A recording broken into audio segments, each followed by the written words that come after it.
Now, Newsman Dennis Daly presents his unique look at current events in another of his wide-ranging daily video blogs.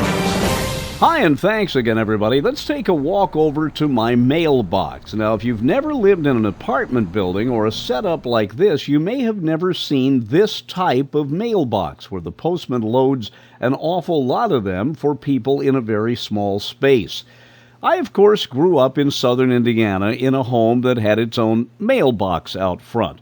It was not in a rural area, but I'm old enough to have heard stories from my grandmother about how important it was for the mailman to come to rural parts of the country. And we've talked about the RFD, the coming of the Rural Free Delivery System to the United States, and how important that was to people in isolated areas who before that had to come into town to get their mail, and it made companies such as Montgomery Ward possible.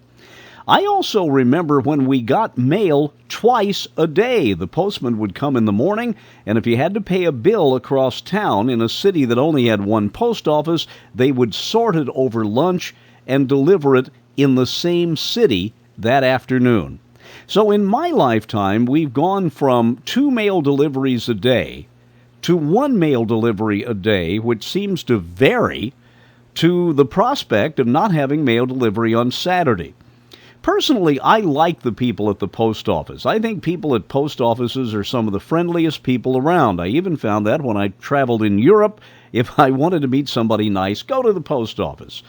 Anyway, if you work for the Postal Service and there is a prospect your jobs will be cut, well, we all feel for you because the post office needs to be there. I just wish they still had 2 mail deliveries a day.